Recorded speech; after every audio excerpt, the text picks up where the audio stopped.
bergerak menggerakkan, lakukan perubahan untuk pendidikan.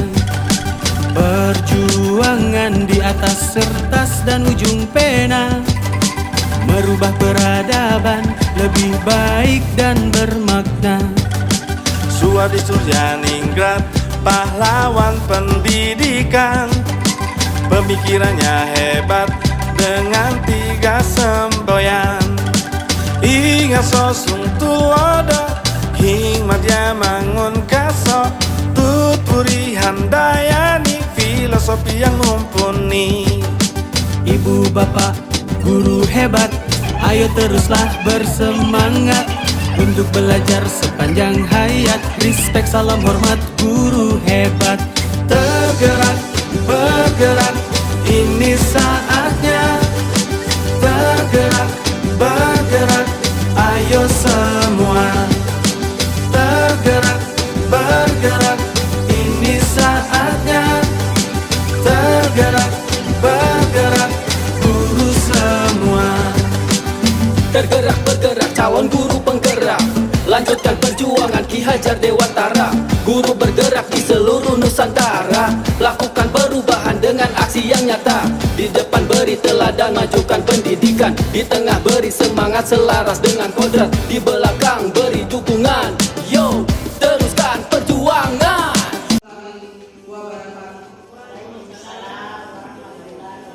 Alhamdulillah pada hari ini kita masih sempat hadir bersama-sama di tempat yang penuh berkah ini, melakukan suatu kegiatan atau acara destinasi pada calon guru penggerak 2024 oleh Bapak Ridwan SPD. Adapun susunan acara pada hari ini yaitu dimulai oleh pembukaan MC. Mohon kepada hadirin semua untuk membacakan Bismillahirrahmanirrahim pada kegiatan hari ini. Acara kedua, pembacaan doa oleh ibu agama yang telah dipercayakan. Semoga kegiatan pada hari ini akan selalu bernilai ibadah untuk kita semua. Pada itu silakan yang berdoa. Pemikirannya hebat dengan 3 semboyan. Ingat sosung tulodo, hikmat dia mangun kaso, tutpuri handayani, filosofi yang mumpuni. Ibu bapak guru hebat, Terima kasih. ayo teruslah bersemangat Acara ketiga, belajar sepanjang hayat. pengantar dari kepala sekolah atau yang mewakili pada Bapak, silakan. Ini saatnya. Tergerak, bergerak, ayo semua. Bismillahirrahmanirrahim. Assalamualaikum warahmatullahi wabarakatuh. Puji syukur kita panjatkan kepada Allah Subhanahu wa taala, di mana pada kesempatan pagi ini kita dapat bersama-sama berkumpul di sekolah kita ini untuk mengikuti kegiatan calon guru bergerak, yaitu penyampaian atau diseminasi apa-apa yang selama ini didapatkan oleh calon guru bergerak dalam pendidikannya di guru bergerak tersebut. Jadi alhamdulillah kesempatan, kesehatan, serta kekuatan sehingga kita bisa hadir bersama-sama di sekolah kita ini. Kemudian terima kasih kepada Bapak Ibu Guru sekalian untuk bisa menyempatkan hadir duduk bersama-sama di kegiatan pagi ini. Kemudian salawat serta salam tetap tercurah kepada Nabi Muhammad SAW sebagai rahmat lil alamin, sebagai teladan kita sebagai muslim. Baik, adapun pengantar dari saya, yaitu ya kita sangat bersyukur karena di sekolah kita ini ada salah seorang guru yang berhasil masuk mengikuti program guru penggerak ini, yang mana kita ketahui di pendidikan guru penggerak tersebut adalah sangat erat kaitannya dengan kurikulum merdeka, kurikulum yang sekarang ini kita pakai atau gunakan di sekolah-sekolah. Jadi kita sangat bersyukur dengan adanya salah seorang guru kita yang mengikuti kegiatan ini, karena pastinya banyak ilmu-ilmu atau pengetahuan-pengetahuan baru yang akan bisa dibagikan kepada kita semua. Jadi kita sangat bersyukur. Jadi saya harapkan kepada kita guru-guru yang lain supaya mungkin saat ini belajar kepada rekan guru kita yang sudah mengikuti program ini, kemudian siapa tahu nanti bisa terpilih langsung juga mendaftar sebagai calon guru penggerak nantinya, karena ini sangat penting, karena ini bekal kita sebagai seorang guru, di mana kurikulum ini ya tergolong baru untuk kita. Jadi masih banyak hal-hal yang mungkin kita harus pelajari, yang belum kita ketahui, yang kemudian kita bisa dapat dari program guru penggerak ini. Jadi adapun kegiatan hari ini adalah penyampaian atau diseminasi calon guru penggerak, yang mana yang akan disampaikan adalah terkait apa-apa yang didapatkan selama ini dalam mengikuti program guru penggerak ini. Jadi saya harapkan kepada kita sekalian untuk betul-betul memperhatikan, menerima, kemudian belajar, karena siapa tahu kedepannya kita juga bisa seperti teman kita ini. Jadi mungkin sekian dari saya. Mudah-mudahan kegiatan pagi hari ini berjalan dengan lancar dan kita yang hadir dalam ruangan ini bisa mendapatkan ilmu yang disampaikan oleh calon guru penggerak tersebut. Jadi sekian dari saya Diri. Assalamualaikum warahmatullahi wabarakatuh.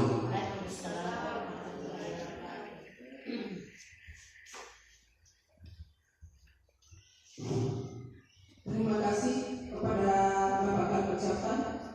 Acara berikutnya yaitu acara inti pemaparan materi oleh Bapak Ridwan SPD sebagai calon guru penggerak 2024. Kepada Bapak diserahkan dengan hormat.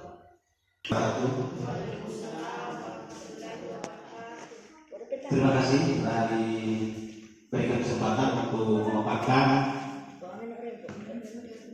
aksi nyata nomor 1.4, yaitu diseminasi tentang budaya positif pada pagi hari ini. Pertama, kembali saya mengajak untuk mengucap syukur kepada Allah Subhanahu wa taala serta berselawat kepada Nabi Rasulullah Muhammad SAW, dan tentunya Bapak Ibu sekalian, ucapan terima kasih yang setinggi-tingginya saya sampaikan kepada Bapak Ibu sekalian yang telah memberikan saya kesempatan untuk berbagi pengetahuan pada kesempatan ini, yaitu dalam pembahasan atau diseminasi terkait budaya positif apa yang kami sudah pelajari di guru penggerak, calon guru penggerak. Baik Bapak Ibu sekalian,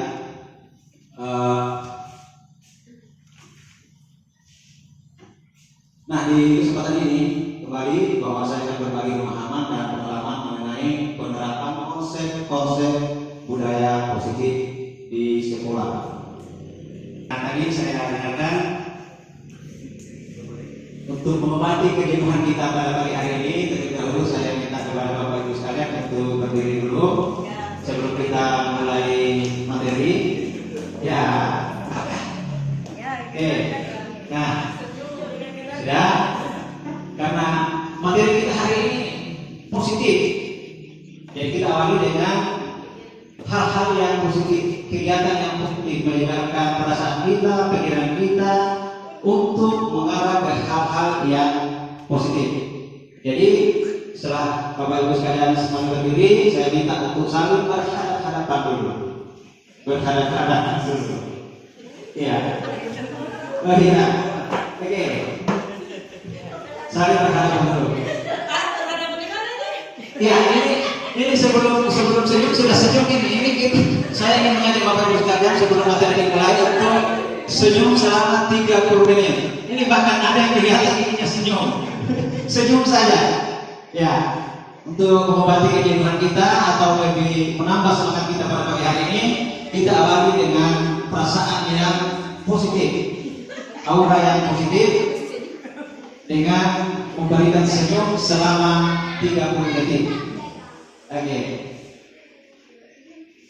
Ya, baik. Oke, terima kasih. Tidak ada kembali. Terima kasih Bapak Ibu sekalian. Kita sudah mulai bahwa menyadari perasaan kita, pikiran kita, semuanya sudah mengarah ke hal-hal yang positif. Nah, selanjutnya kesepakatan kita pada forum diseminasi kali ini, pertama, kita saling menghargai siapapun. Selanjutnya, menjadi pendengar yang baik. Berikut, terima kasih, berpakaian rapi dan sopan. Kemudian izin saat mereka keluar dari kelas. Selanjutnya boleh makan dan minum dengan tenang. Selain kesepakatan yang ada di atas, mungkin ada yang mau ditambahkan? Ya, sudah cukup. Ya, oke, saya kira sudah jelas. Nah, selanjutnya konsep-konsep yang akan saya sampaikan pada materi ini, pertama yaitu disiplin positif. Sebentar kita akan eksplorasi atau saya akan membagi pengetahuan seperti apa itu disiplin positif, kemudian bagaimana motivasi perilaku manusia itu terdorong.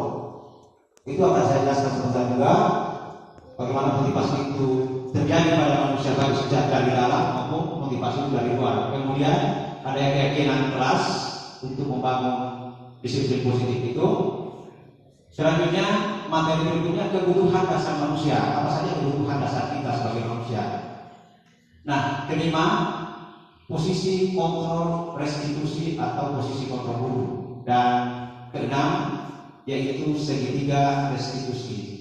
Segitiga restitusi ini bagaimana kita menangani anak untuk lebih menguatkan karakternya dan bisa kembali ke kelompoknya dengan kuat. Oke, baik. Selanjutnya saya awali materi ini dengan mengajak atau kita melihat kembali seperti apa pendidikan di masa dulu dibandingkan di era sekarang. Nah, ternyata kita ketahui bahwa perubahan paradigma belajar ini atau cara berpikir belajar ini di zaman pendidikan di zaman kolonial Belanda itu rakyat atau kita sebagai warga negara Indonesia pada saat itu hanya diajari berhitung,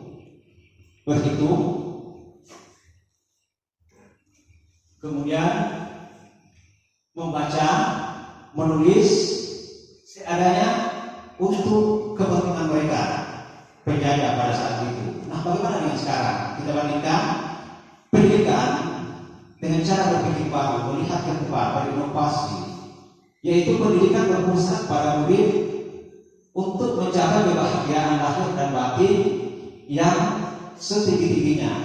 Nah, untuk mencapai hal tersebut, inilah yang akan kita bahas. Bagaimana mewujudkan pendidikan itu menjadi paradigma baru. Nah, kita lihat bahwa pembelajaran yang berorientasi pada penguatan kompetensi dan pengembangan karakter yang sesuai nilai-nilai Pancasila. Nah, pembelajaran paradigma baru ini memastikan bahwa praktek pembelajaran yang berpusat pada murid, yang mana setiap murid belajar sesuai dengan kebutuhan dan tahap perkembangannya untuk mewujudkan profil pelajar Pancasila. Nah, inilah yang dimaksud dengan pendidikan baru menurut Kemdikbudristek. Nah, kemudian seperti apa itu profil pelajar Pancasila yang akan kita wujudkan di sekolah kita? Nah, profil pelajar Pancasila dengan 6 elemen dasar atau dimensi, yaitu pertama, beriman, bertakwa kepada Tuhan yang Maha Esa dan berakhlak mulia. Kemudian memiliki kemandirian. Selanjutnya secara kompetensi dia bisa bernalar kritis. Berikutnya, bertindak lokal tetapi berwawasan global, bergotong royong dan memiliki daya kreativitas yang tinggi. Nah, selanjutnya kita masuk ke disiplin positif. Namun sebelumnya Bapak Ibu sekalian, saya bertanya, apa itu disiplin positif? Mungkin ada di antara kita Bapak Ibu sekalian yang bisa memberikan penjelasan apa itu disiplin positif. Silakan. Ya.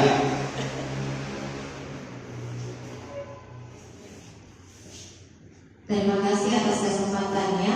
Langsung saja, disiplin positif merupakan pendekatan mendidik anak untuk melakukan kontrol diri dan pembentukan kepercayaan diri. Terima kasih. Baik, terima kasih. Nah, seperti ini sudah masuk. Yang saya garis bawahi di situ ada kata kontrol diri. Pendekatan dilakukan oleh guru untuk melakukan kontrol diri. Nah, mungkin di antara Bapak Ibu sekalian ada yang bisa, ada yang lain? Oke, silakan. Bismillahirrahmanirrahim. Assalamualaikum warahmatullahi wabarakatuh. Terkait dari pengontrolan diri, di mana kita seorang guru tidak dulu mencontohkan kepada anak-anak mengenai pengontrolan diri supaya tanpa kita kasih pelajaran sama anak, otomatis dia akan dibenam sama kita. Nah, selanjutnya di dalam disiplin tidak juga berarti disiplin itu menggunakan hukuman. Tidak. Terima kasih. Baik, terima kasih. Nah, pertama, disiplin positif itu pentingnya keteladanan. Jadi kita mulai dari gurunya, nanti memperlihatkan kepada siswanya untuk bisa diteladani. Jadi keteladanan. Nah, mungkin ada yang lain? Cukup ya, silakan. Terima kasih atas kesempatan yang diberikan kepada saya. Barangkali ini tidak jauh beda apa yang rekan-rekan telah sampaikan, tapi saya hanya menambahkan yang tadi, yaitu proses pendisiplinan terhadap anak tanpa memberikan ancaman dan kekerasan terhadap anak. Artinya dalam melakukan disiplin positif tersebut oleh si anak, tidak ada unsur ancaman atau kekerasan dari kita seorang guru. Jadi intinya anak ini melakukan sesuai apa yang diinginkan, dalam tanda kutip disiplin positif. Terima kasih. Oke, baik, terima kasih. Mungkin masih ada yang tambahkan, dan silakan. Terima kasih atas adanya kesempatan diberikan kepada saya. Disiplin positif merupakan pendekatan positif dengan cara pengelolaan, perlakuan dan mendidik siswa untuk tanpa adanya kekerasan. Contoh penerapan disiplin positif adalah sangat penting dipahami oleh seorang guru. Terima kasih. Baik, terima kasih. Dari keempat jawaban disiplin positif, kalau boleh saya simpulkan, mulai dari melakukan pendekatan secara Untuk melakukan kontrol diri dan pembentukan kepercayaan. iya, untuk melakukan kontrol diri dengan memberikan contoh, dan kita sebagai guru sebagai panutan bagi anak, serta Tidak ada ancaman atau tekanan. tidak memberikan intimidasi atau ancaman terhadap anak sehingga Dapat memperoleh kelebihan baik lagi. iya, ini tujuannya sebenarnya, untuk menciptakan atau menjadikan anak mencapai atau menumbuh kembangkan karakternya. Itu tujuan utamanya, bagaimana sekolah itu membangun disiplin positif. Nah, sekarang kita lihat disiplin positif dalam budaya kita.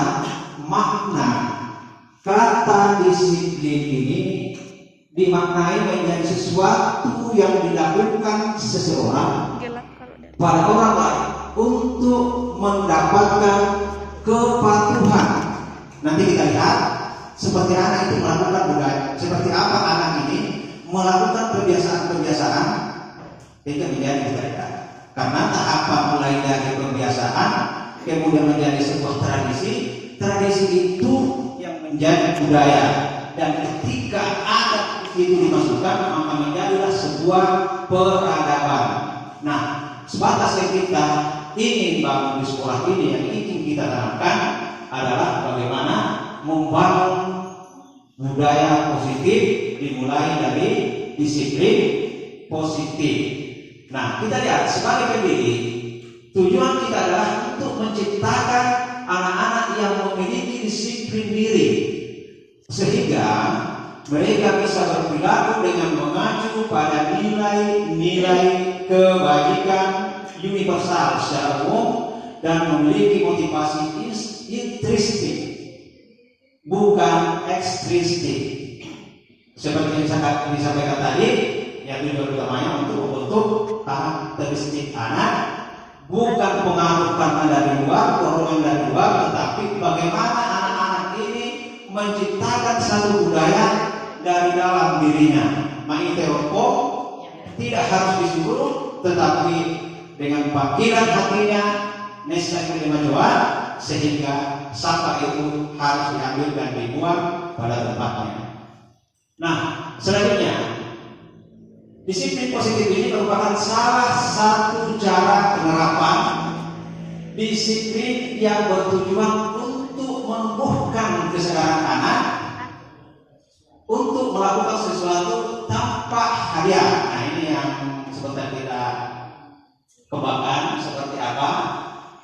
Jadi saya ulangi, untuk melakukan sesuatu tanpa hadiah, ancaman maupun hukuman. Sekarang kita lihat kebutuhan dasar manusia. Seperti apa kebutuhan dasar manusia? Nah, bertahan hidup. Jadi tentu kita sebagai manusia punya kebutuhan untuk bertahan hidup, sandang, pangan, dan papan. Kemudian kebutuhan dasar manusia ini tentu kita ini dikasih sayang dan rasa diterima. Apakah menjadi kelompok kecil di keluarga maupun kelompok besar di masyarakat. Kemudian penguasaan. Penguasaan ini tentunya kita juga memiliki kebutuhan itu, karena penguasaan ini tentu kita ingin mengembangkan diri, belajar untuk meningkatkan kompetensi yang kita miliki. Selanjutnya, kebebasan. Kebutuhan dasar manusia ini kita harus memiliki kebebasan untuk memilih, bisa mandiri, dan seterusnya. Dan kebutuhan dasar manusia yaitu kesenangan. Ini hak prerogatif manusia yang tidak bisa diganggu-gugat, sehingga kita harus memiliki kesenangan lahir dan batin untuk menciptakan segala sesuatunya yang sifatnya positif. Nah, berikutnya, motivasi perilaku manusia. Motivasi adalah dorongan yang timbul pada diri seseorang secara sadar atau tidak sadar untuk melakukan suatu tindakan dengan tujuan tertentu. Ini pengertian simpati motivasi yang ada dalam KBBI atau Kamus Besar Bahasa Indonesia. Nah, motivasi perilaku manusia ini, pertama, motivasi ekstrinsik. Tadi sudah di awal sudah disebutkan, yaitu motivasi yang berasal dari luar. Sekarang kita lihat, murid melakukan disiplin diri itu dikarenakan takut dihukum atau menghindari hukuman. Saya rasa ini contohnya sudah sangat banyak kita lihat. Misalkan anak tidak melakukan PR, jadi kalau sudah mendapat ancaman itu pasti melakukan. Nah, itu artinya motivasi dari luar. Selanjutnya, motivasi ekstrinsik ini yaitu murid melakukan disiplin diri dikarenakan ingin mendapatkan imbalan. Nah, ini juga pengaruhnya dari uang berupa hadiah atau ujian dari orang lain. Nah, sekarang kita lihat motivasi istri. Motivasi yang berasal dari dalam diri anak, yaitu menghargai nilai-nilai kebaikan diri sendiri. Kemudian murid melakukan disiplin diri dikarenakan sadar akan nilai-nilai kebaikan dalam dirinya. Nah, di sini saya akan memperlihatkan konsep disiplin dengan identitas gagal. Misal, hukuman. Nah, konsep hukuman yang dia lakukan itu pasti menyakitkan pada anak. Kemudian tidak nyaman bagi murid, terkesan memaksa, dan jelas pasti anak akan menjadi takut.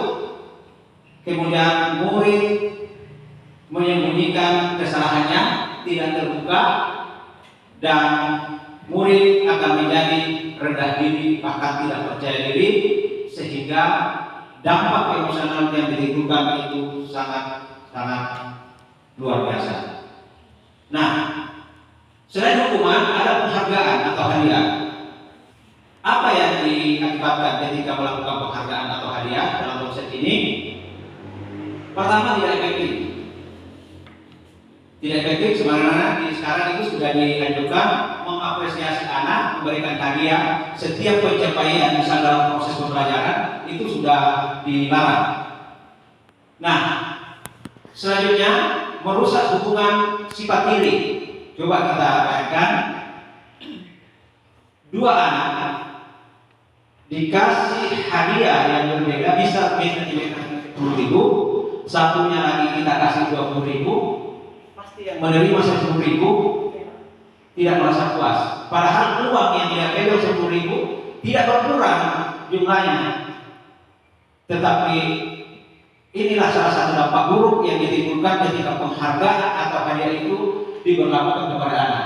Coba kita bayangkan, kalau masih anak-anak duduk di bangku SD, sudah ditumbuhi, sudah ada bibit-bibit penyakit dalam hatinya, sudah ada sifat diri, mentalitas anak, mendapatkan hadiah lebih kecil dari temannya, kita tidak bisa bayangkan seperti apa di ketika besar nanti. Selanjutnya, mematikan kreativitas. Nah, mereka tidak terdorong, tidak ada motivasi kuat yang akan mendorong ketika hal itu dilakukan. Selanjutnya, menghukum dengan sistem ranking. Nah, ini juga nanti ke depan. Ranking sudah tidak ada lagi, tapi diganti dengan istilah berprestasi dalam bidang, misalnya dalam bidang matematik, sains, seni, dan seterusnya, agama, olahraga, dan seterusnya. Selanjutnya, merampas hak menghargai dirinya. Nah, inilah dampak yang ditimbulkan ketika konsep ini diterapkan dengan memberikan penghargaan atau hadiah. Berikutnya, konsep disiplin dengan identitas sukses. Nah, sekarang kita lihat dengan cara konsekuensi. Dan di sini kita bisa bedakan mana hukuman, mana hadiah, dan mana konsekuensi. Konsekuensinya penguatan jangka panjang. Misal, dalam melakukan pendekatan terhadap anak, kita lakukan konsekuensi yang kita gunakan, maka kita akan memberikan penguatan jangka panjang. Misal kalau ada anak yang melanggar, kita berikan pemahaman bahwa apa yang kami lakukan itu akan berdampak jangka panjang. Itu bisa kita lakukan dengan pendekatan konsekuensi, bukan pendekatan yang tadi dua itu. Selanjutnya, perlu memonitoring berkelanjutan. Nah, ini juga pas kontrol kita harus memantau sejauh mana perkembangan anak.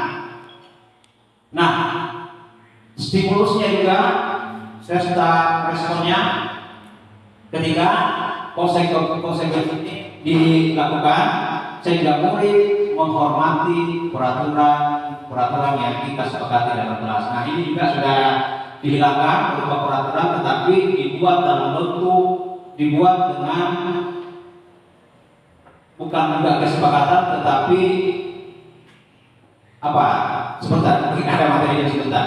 Nah, yang kelima, kehilangan waktu untuk merenungi kesalahan. Nah, konsep yang terbaik yang harus kita lakukan yaitu merestitusi anak. Bagaimana merestitusi anak? Ketika anak melakukan kesalahan, maka murid bertanggung jawab atas perilakunya. Misal, kalau ada anak sementara belajar dengan temannya yang lain belajar, maka kita bisa panggil, menanyakan apa permasalahannya, kemudian memberikan pertanggungjawaban apa yang dilakukan, kemudian selanjutnya memberikan solusi bersama-sama untuk tidak mengulanginya lagi, karena pada prinsipnya bahwa manusia itu semua pernah bersalah. Selanjutnya konsep restitusi yang kedua yaitu fokus pada pemecahan masalah jangka panjang. Jadi tidak ada efek atau dampak jangka panjang yang ditimbulkan, tetapi fokus pada pemecahan masalah sehingga bukan hanya jangka pendek tetapi juga jangka panjang.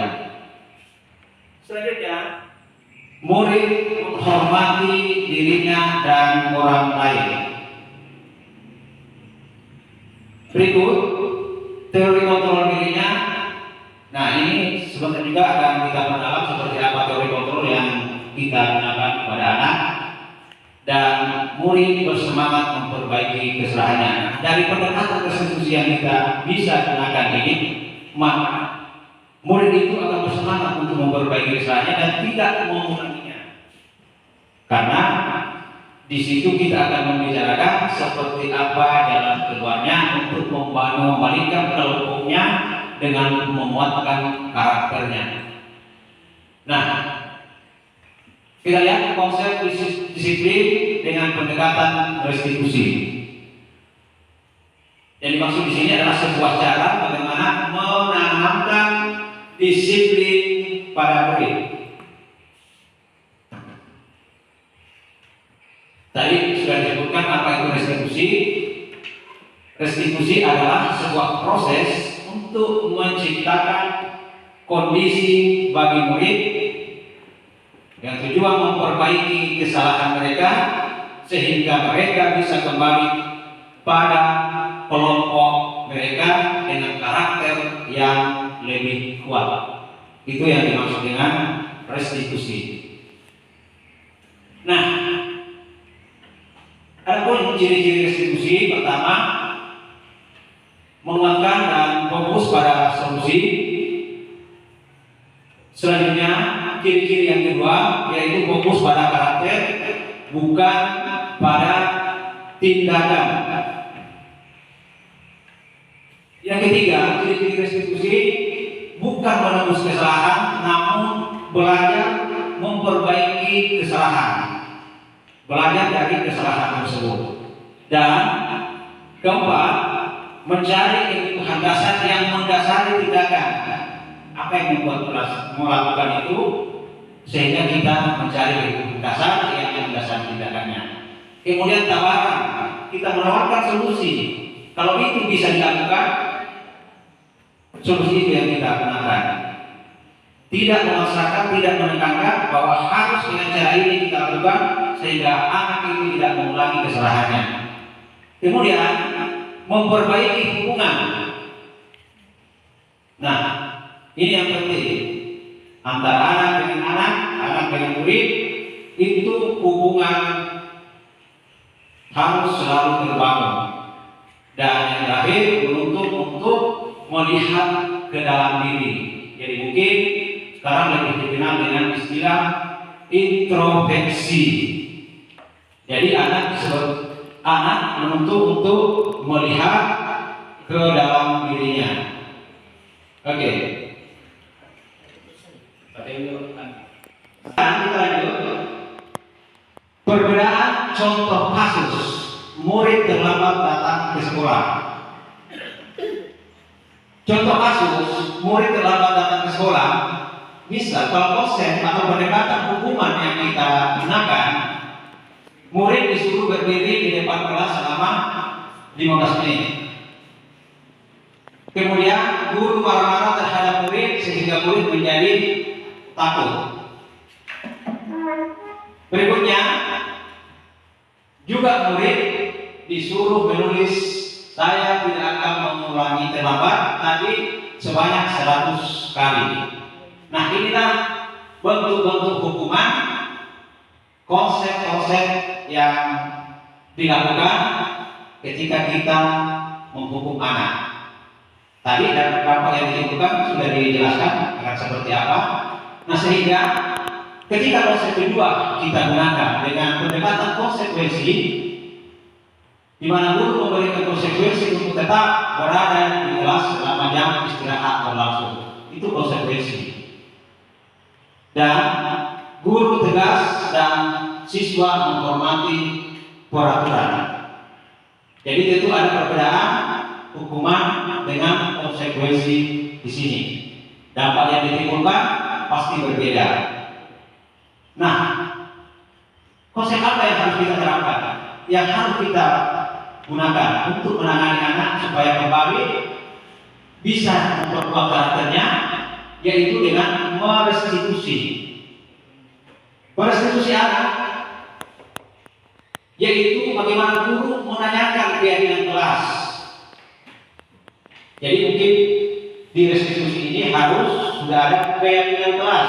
Tadi saya katakan ada peraturan kelas, kemudian pimpinan kelas, apa lain sebagainya. Tetapi di sini lebih pendekatan untuk membuat keyakinan kelas sebelumnya.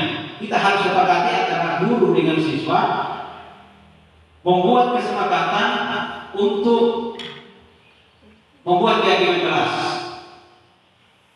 Nilai-nilai kebajikan apa yang ada dalam keyakinan kelas tersebut.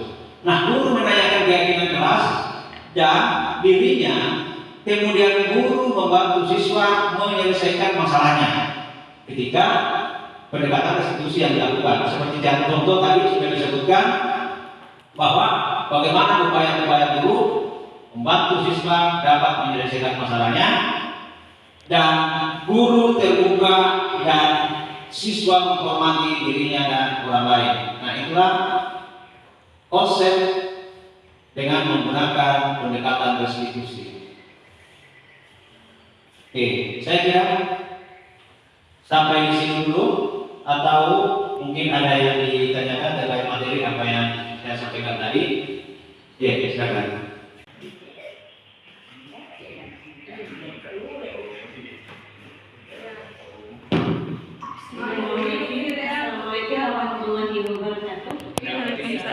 Terima kasih atas kesempatan yang diberikan.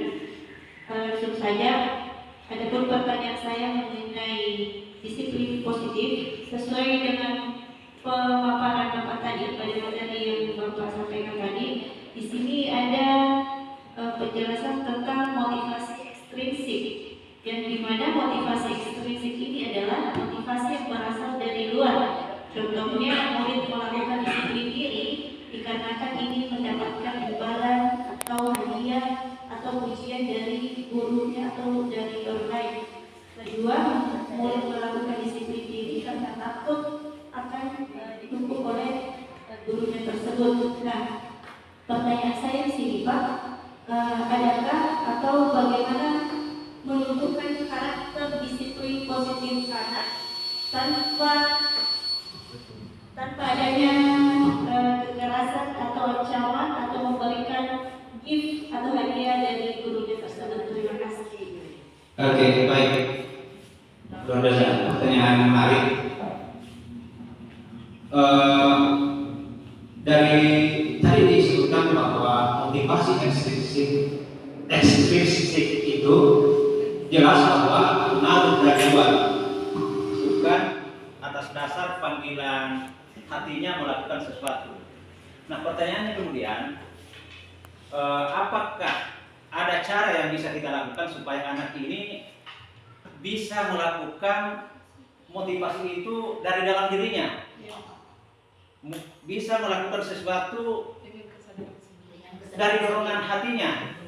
Nah, disinilah pentingnya kita membangun budaya disiplin positif. Disiplin positif.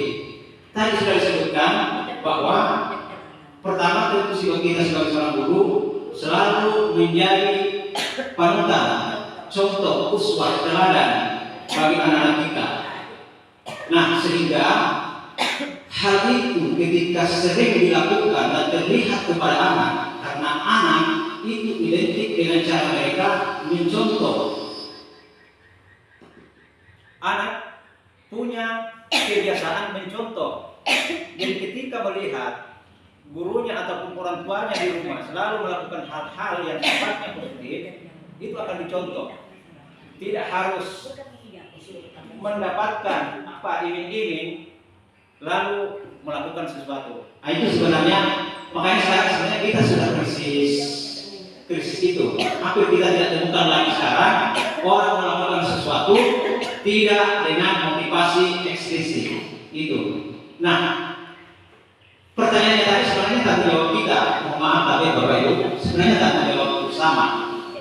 Bagaimana membangun, menciptakan disiplin ini, disiplin positif ini, supaya kehadiran rasa dalam jiwa anak itu dapat terlihat dalam kehidupan sehari-harinya. Itu tadi. Mulai dari kebiasaan. Ya, ini sebenarnya pertanyaan yang menarik dan saya rasa untuk memberikan jawaban yang secara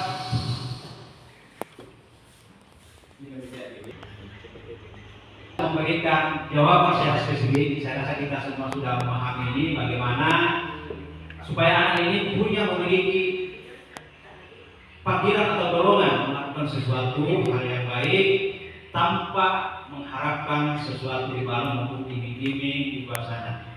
Itu saja. Jadi sekali lagi untuk menjawab itu sebenarnya ini pertanyaan sangat luar biasa dan menantang. Hanya apa kesana ini lagi-lagi kita lakukan dengan pendekatan tadi. Pertama, kalau ada masalahnya kita lakukan pendekatan secara persuasif, kemudian humanis, bagaimana memperlakukan anak itu dengan cara-cara kemanusiaan. Nah, itu yang terus kita lakukan sehingga kebiasaan-kebiasaan yang lain itu bisa terbangun pada anak kita. Mungkin seperti itu, Bu.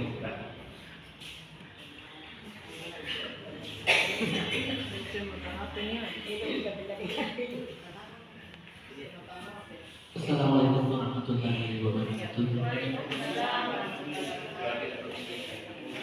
kasih atas kesempatan yang diberikan kepada kami terkait mengenai apa jadi pertanyaan saya, yaitu mengenai disiplin positif.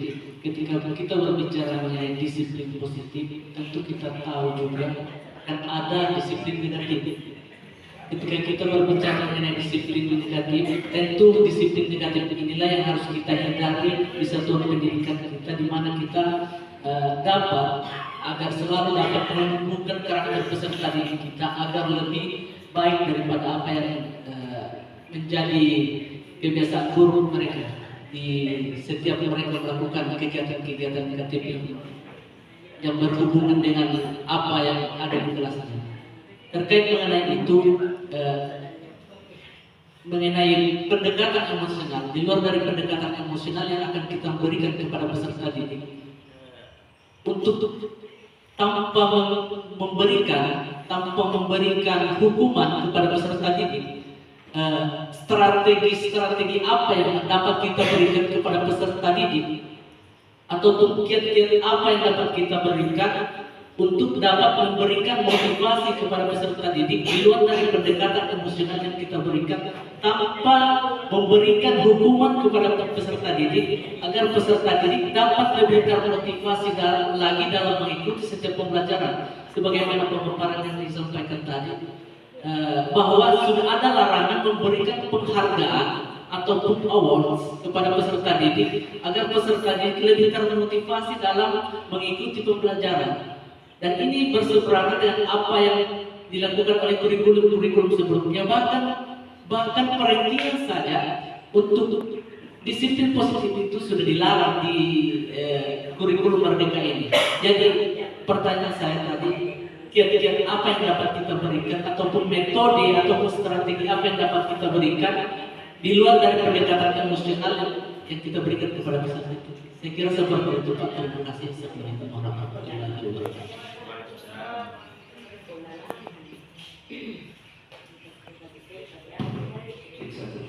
Oke, baik.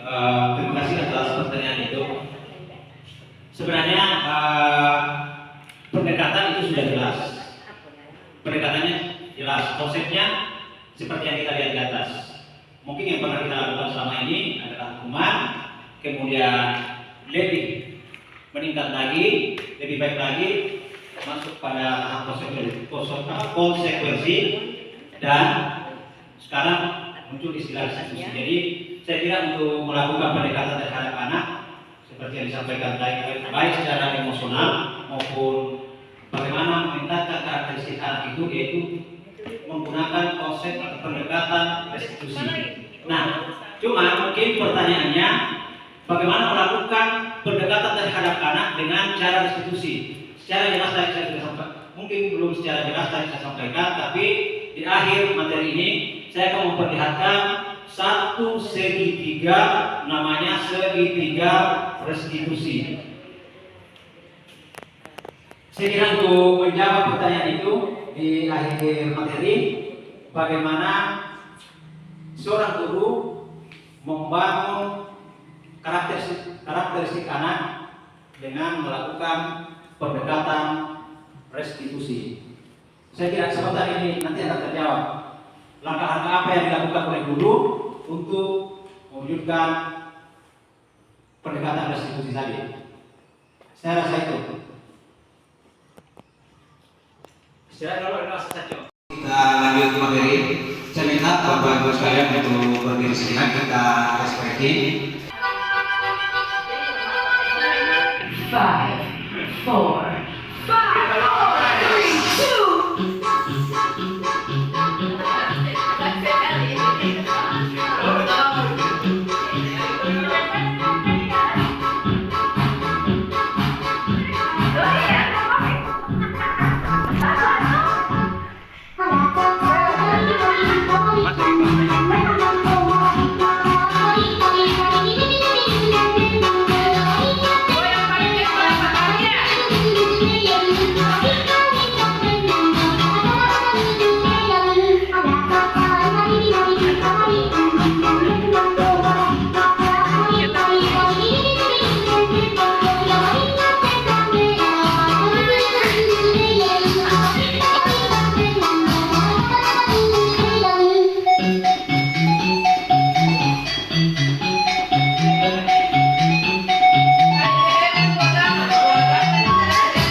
posisi kontrol seorang guru.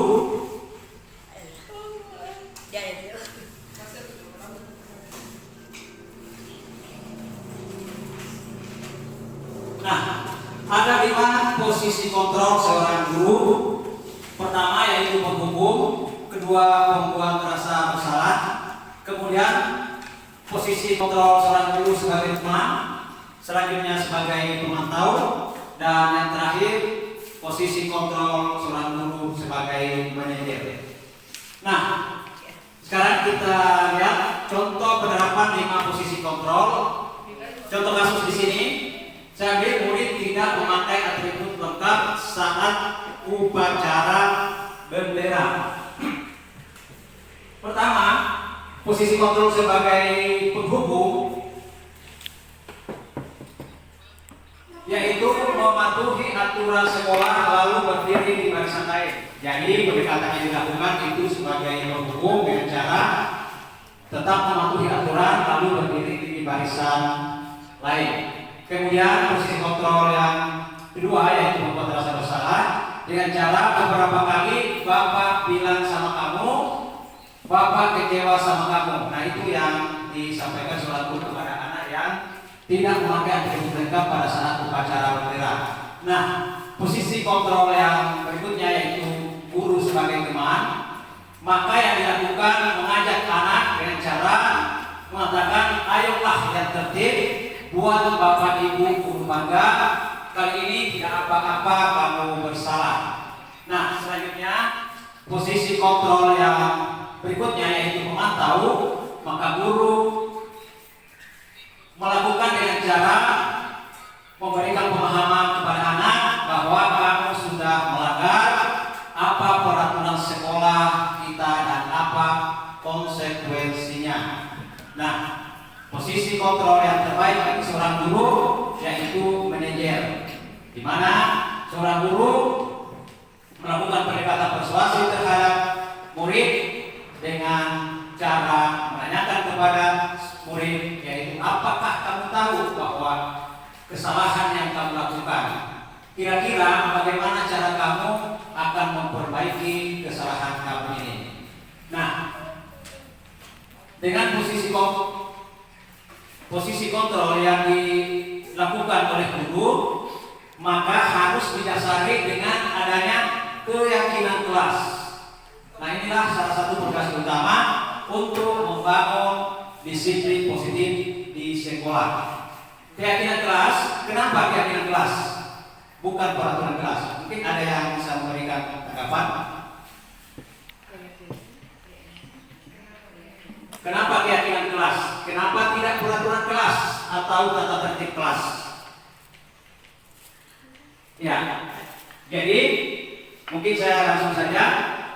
Selama ini mungkin yang kita lakukan membuat tata tertib di kelas atau peraturan-peraturan kelas, di mana ketika seorang murid melanggar dari aturan atau tata tertib yang dibuat oleh guru di dalam kelas, maka yang dilakukan atau posisi kontrol yang dilakukan seorang guru itu dengan cara menghukum, dengan tindakan yang dilakukan melalui pelanggaran yang telah peraturan-peraturan yang telah dibuat. Beda dengan keyakinan kelas. Keyakinan kelas ini membuat satu kesepakatan antara murid dengan guru dengan meyakinkan bahwa apa yang sudah disepakati dengan nilai-nilai kebajikan yang ada di dalamnya dan itu yang akan dicapai. Jadi membuat satu kesepakatan dengan meyakinkan kedua belah pihak untuk diikuti secara sesama. Selanjutnya contoh, mengapa kita memiliki aturan memakai helm pada saat naik kendaraan bermotor roda 2? Nah, ini jelas untuk mematuhi aturan yang ada. Selanjutnya, mengapa kita memiliki aturan memakai sabuk pengaman pada saat naik kendaraan roda 4? Itu semua berdasarkan peraturan-peraturan yang sudah ditetapkan. Beda dengan keyakinan kelas.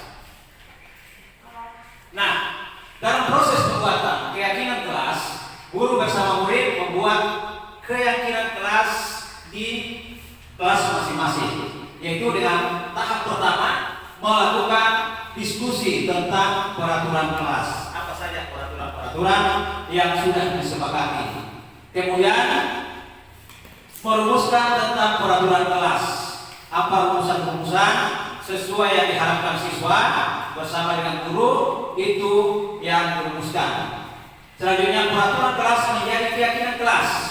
Jadi peraturan tadi yang sudah disepakati menjadi sebuah keyakinan, di mana keyakinan tadi itu di dalamnya terdapat nilai-nilai kebajikan, yaitu dengan seperti tadi yang dijelaskan, seperti membangun budaya positif, disiplin positif. Kemudian dari hasil membuat peraturan kelas menjadi keyakinan kelas itu menempelkan keyakinan kelas di dalam kelas. Nah, ini adalah salah satu contoh keyakinan kelas. Pertama, bertanggung jawab mengerjakan tugas piket. Selanjutnya, bersikap tenang saat pelajaran berlangsung. Berikutnya, disiplin dan bersikap jujur.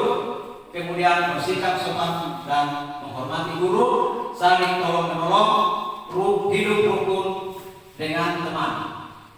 Nah, bagaimana pembentukan keyakinan kelas? Ini adalah langkah-langkah yang bisa dilakukan. Pertama, lebih abstrak dari peraturan. Jadi contoh tadi sudah diperlihatkan bahwa tidak tergambar bahwa di situ ada satu aturan yang ketika dilanggar akan mendapat hukuman. Jadi kalau di keyakinan kelas itu akan menggambarkan lebih abstrak, nilai apa, nilai kebaikan apa yang akan kita masukkan. Nah, kedua, sedikit saja agar mudah diingat, tidak usah terlalu panjang. Kemudian berupa pernyataan bersifat umum atau universal. Kemudian keempat, sesuai dengan kondisi kelas agar mudah diterapkan, jadi tidak usah terlalu meluas, melihat keadaan dan situasi kondisi yang berbeda-beda sesuai dengan kelas masing-masing. Selanjutnya dibuat dalam bentuk positif. Nah, contoh-contoh positif itu di awal tadi sudah kita gambarkan seperti apa, dan semua warga kelas dilibatkan pada saat pembuatan kelas. Nah, inilah tadi cara atau tahapan dalam menyusun atau membentuk keyakinan kelas. Dan yang terakhir, sekarang saya perlihatkan ada 3 restitusi seperti pertanyaan tadi, bahwa di 3 tahap hasil 3 restitusi ini menggambarkan pertama bagaimana kita menstabilkan identitas. Jadi dengan cara apa kita melakukan atau menstabilkan, mengembalikan kembali keadaan emosi anak yang tadi yang bersifat negatif menjadi positif, yaitu dengan cara memberikan pemahaman kepada anak bahwa setiap orang pasti pernah melakukan kesalahan. Jadi kita tidak menjudge atau menghukum anak bahwa kamu itu orang yang selalu melakukan kesalahan, tidak boleh begitu. Tetapi bagaimana kita memberikan pendekatan secara persuasif, memberikan pemahaman bahwa meyakinkan anak tidak ada orang yang tidak pernah melakukan kesalahan. Itu yang pertama. Lalu kemudian memvalidasi tindakan yang salah. Apa yang dilakukan? Pastikan bahwa ketika anak melakukan kesalahan, pastikan bahwa anak itu ketika melakukan kesalahan, dia mengakui kesalahannya dan ditanyakan kenapa dia melakukan kesalahan. Selanjutnya meyakinkan bahwa dia tidak mengulanginya lagi. Itu salah satu tindakan yang bisa dilakukan dalam memvalidasi tindakan yang salah. Dan yang ketiga, yaitu meyakinkan menanyakan keyakinan. Nah, seperti tadi sebelumnya sudah kita perlihatkan keyakinan apa yang ada atau yang dilanggar. Nah, misal dia dari kalau terlambat, sedikit terlambat berarti dia tidak disiplin. Nah, contoh kita tanyakan, kamu ini menjadi orang seperti apa? Saya menjadi orang yang rajin. Berarti ada nilai-nilai kedisiplinan yang harus dikuatkan di situ untuk menguatkan keyakinannya. Nah, itulah beberapa materi yang sempat saya sampaikan pada kesempatan hari ini. Mudah-mudahan dengan disiplin positif ini kita bisa memahami bersama dan bisa diterapkan di sekolah kita dan terkhusus di lingkungan kelas kita masing-masing. Tentunya harapan kita bersama bagaimana budaya positif ini bisa berjalan di sekolah kita dengan didasari bahwa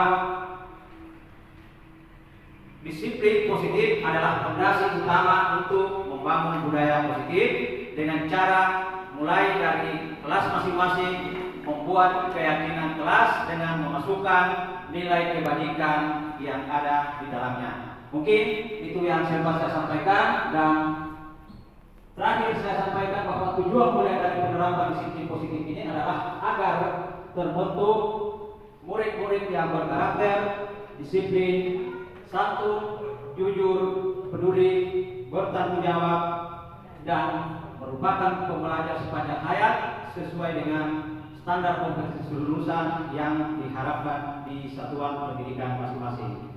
Mungkin itu yang sempat saya sampaikan. Terima kasih atas kehadiran Bapak Ibu sekalian yang bersama saya pada hari ini dalam kegiatan diseminasi atau memberikan pemahaman apa yang sudah saya pelajari selama ini di pendidikan calon guru penggerak angkatan 10 Kabupaten Majene.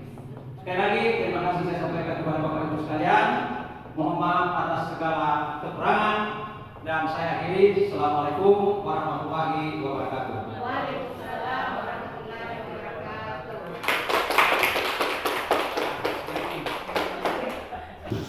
Dibuka dan itu.